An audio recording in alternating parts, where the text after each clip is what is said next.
Let's be clear about what happened. This wasn't a simple disagreement or a misunderstanding. It was a deep wound, deliberately inflicted. The pain you felt wasn't a side effect of their actions. It was the entire point. They saw your light, your energy, your spirit, and they decided it was too bright. So, they set out to extinguish it. Remember that time? The confusion that clouded your mind, the constant questioning of your own worth. You'd replay their words, their actions, trying to understand what you did wrong, how you could have been so mistaken. But you weren't mistaken. You were targeted. Their betrayal was a calculated act designed to crush your spirit, to leave you feeling small and lost in the dark, so that they, by comparison, could feel big and powerful. You can still recall the feeling of that void they left behind. It was an energy drain so profound it felt physical, a hollow space where your confidence used to be. Every interaction was meant to chip away at you, to make you doubt your reality, to make you believe you were less than you were. That was their goal, to create a shadow in your life so they could stand in what little light remained. The real damage wasn't just the heartbreak, it was the spiritual and emotional sabotage they left in their wake. And then, one ordinary day, in the most mundane of places, the aisle of a grocery store, under the sterile fluorescent lights, it happened. You saw them. For a split second, time froze as your eyes met across a display of canned goods. But what you saw in their eyes wasn't arrogance, indifference, or even anger. It was pure, visceral panic. Their face, which you once knew so well, was a roadmap of the life they had been living. It was gaunt, with a gray pallor that spoke of sleepless nights, and a spirit starved of joy. Their posture was stooped, as if they were carrying an invisible, crushing weight on their shoulders, the weight of their own choices, their own karma. Their eyes, once so sharp and critical, were now vacant, reflecting a profound unhappiness, a spiritual bankruptcy that was startling to witness. But it was their reaction that told the whole story. It wasn't a choice, it was an instinct. They didn't just look away, they recoiled as if they had touched a hot stove. Their eyes widened in what could only be described as terror, and they physically scrambled to hide, ducking behind a shelf, their body visibly shaking. They weren't hiding out of shame or embarrassment for what they did to you. They were hiding out of fear. In that moment, you understood. Your light, the very thing they tried to extinguish, had not only returned, but had grown brighter, stronger, and more radiant through your healing. And for someone living in self-imposed darkness, that light is not comforting. It is blinding. It's a mirror that forces them to see the emptiness within themselves. Your presence, your peace, your healed aura was a living testament to their failure. They hid because your light exposed their darkness, and their soul could not bear the sight of it. Look, let's talk about what happened after that encounter. Because seeing you didn't inspire them to change, it just made them more desperate. A few days later, your phone lit up. It was them. But don't mistake this for a moment of clarity or a sincere apology. What you received was a selfish SOS from a sinking ship. The message wasn't about you or the pain they caused. It was all about them. "I'm so lost," it probably said. "I don't know what to do with my life anymore. You were the only one who ever truly understood me." Do you see the pattern? They weren't reaching out to make amends. They were reaching out for a lifeline, trying to plug back into the very energy source they once tried to sabotage. They saw your light in that store, and their first instinct after the fear subsided was to try and take it for themselves again. They were preying on the old you, the one who would have felt pity, the one who might have offered a compassionate hand. But you are not that person anymore. You read those words and you didn't feel a flicker of the old obligation. You didn't feel anger. You felt nothing but a quiet, calm finality. You saw the attempt for exactly what it was, a last-ditch effort to feed off your spirit because their own was starving. And with that clarity, you shut it down. Your response was not born of revenge, but of radical self-preservation. It was simple, clear, and left no room for negotiation. The path we once shared was closed a long time ago by your own choices. My peace and my light are non-negotiable. I truly hope you find your way out, but you will have to find it far away from me. You closed that door forever, not by slamming it, but by quietly locking it and walking away. That was the final act. The true liberation wasn't just seeing them broken. It was realizing that their brokenness no longer had any power over you. And now, let's talk about the present. Because after you lock a door like that, the world doesn't just stop. Life goes on, both for you and for them. But the quality of that life is drastically different. This is the harvest. This is the time when the universe presents the bill for services rendered, and karma, which is nothing more than the law of cause and effect, begins to collect. You don't seek out news about them, but it finds you anyway. It comes in whispers, in casual remarks from mutual acquaintances, in things you observe from a great distance. These are the signs. It's not one big, dramatic implosion. It's a slow, quiet unraveling. You hear that they are isolating themselves, that old friends have started to pull away. Why? Because the mask they wore for so long has slipped, and the bitterness underneath is now too obvious to ignore. The charm they used to weaponize has curdled into a palpable desperation that repels people. You might hear about struggles at their job, not a sudden firing, but a stagnation. The opportunities dry up, the promotions go to others. This happens because the energy they project, that same draining, negative force they once aimed at you, is now their constant companion, poisoning their own well. They can't create, they can't build, and they can't inspire because a spirit consumed by its own darkness has nothing left to give. And then there are the physical signs, the echoes of that gaunt face you saw in the store. You hear they are always tired, that they look worn down, older than their years. This is the physical manifestation of a soul at war with itself. The body always keeps the score. The anxiety, the lack of authentic joy, the constant need for external validation that never comes, it all takes a toll. They are living in the very void they tried to create for you. Seeing this, hearing this, isn't about satisfaction or revenge. That's a low vibration emotion you've long since transcended. No, this is about validation. It is the final, quiet confirmation that you were not crazy. The toxicity was real. The darkness was real. And their downfall is the natural, inevitable consequence of the poison they chose to cultivate within themselves. While their world shrinks, yours expands. While their light dims, yours becomes a beacon. The harvest they are reaping is one of scarcity, loneliness, and decay.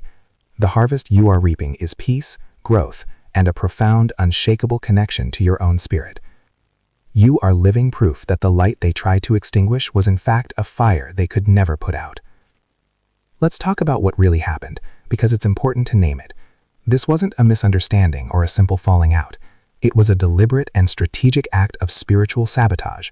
They looked at your light, your innate warmth, your energy, your capacity for joy, and they saw it not as something to cherish, but as a threat to their own shadowed existence. So they made it their mission to extinguish it. You remember that time, don't you? The fog of confusion that settled over you, the constant draining cycle of replaying their words and actions, trying to pinpoint what you did wrong. You were made to feel like you were the problem, that your very essence was somehow flawed. But you were never the problem. You were the target.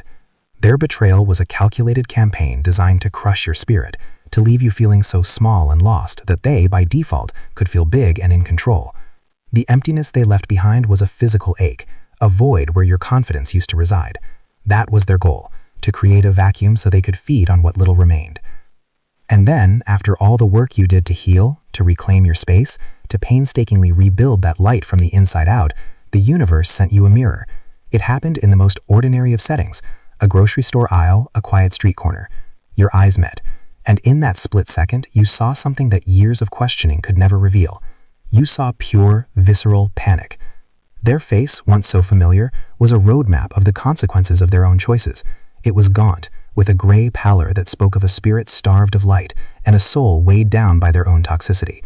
Their posture was stooped, not with age but with the invisible burden of the karma they had created.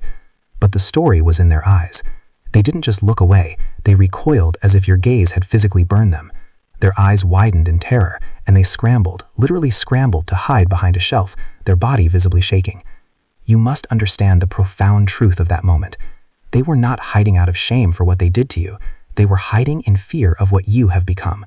Your healed aura, your quiet confidence, your radiant peace, it was so bright to them, someone accustomed to living in the dim light of their own negativity, that it was blinding. Your very presence was a testament to their failure. Your light served as a mirror, forcing them to see the profound darkness and emptiness they harbored within, and their spirit could not stand the reflection. That encounter rattled them to their core. Seeing you thriving was the ultimate proof that they had no power, so inevitably, a few days later, they reached out. But don't mistake it for an apology. It was a selfish SOS, a last-ditch effort to plug back into the very energy source they once tried to dry. The message was a masterclass in manipulation, focused entirely on their suffering. "I'm so lost. My life is falling apart. You were the only one who ever truly understood me." They were preying on the old you, the one who would have felt a pang of guilt or a surge of pity. But the person they were trying to contact no longer exists. You read those words, and you didn't feel anger or the old pull of obligation. You felt a quiet, calm finality. You saw the attempt for exactly what it was, a parasite looking for a host. And with that absolute clarity, you shut the door forever. Your response was not born of revenge, but of radical self-respect. It was simple, clear, and left no room for negotiation. The path we shared was closed a long time ago by your own choices. My peace and my light are non-negotiable. I truly hope you find your way, but you will have to find it far away from me. You didn't slam the door. You simply locked it, turned the key, and walked away into your own light. That was the final act of liberation. It wasn't seeing them broken that set you free. It was realizing with unshakable certainty that their brokenness no longer had any power over you. And now, let's talk about the present. Because after you lock a door like that, the world doesn't just stop. Life goes on, both for you and for them. But the quality of that life is drastically different. This is where you begin to see the signs of the fall, not through a dramatic collapse, but through a quiet, steady unraveling that you observe from a great, peaceful distance. First, there is their appearance. The gaunt, hanted look you saw in the store wasn't a temporary state. It has become their baseline. When news of them trickles back to you, or when you happen to see a photo, the story is written on their face. It's a perpetual exhaustion, a dullness in the skin that no amount of sleep can fix, because it's a weariness of the soul. Their eyes, once used as weapons of judgment, are now vacant. They lack the spark of presence. It's the face of someone who is no longer truly living, but merely existing, haunted by the emptiness they chose. Then there is their behavior. You hear from others that they have become evasive, almost a ghost in their own life. They are nervous in social settings, quick to leave, unable to hold a steady gaze. This isn't just shyness, it's the constant low-grade panic of someone terrified of being truly seen. They avoid old places and mutual friends, not out of respect for your boundaries, but because those people and places are mirrors. Every interaction risks showing them a reflection of what they've become, and they cannot bear it. The charisma they once used to control situations has curdled into a brittle, anxious energy that makes others uncomfortable, slowly isolating them further. Finally, you see it in their environment, the profound coldness of their new life. Their world has shrunk. While you were building new connections and expanding your horizons, they were building walls.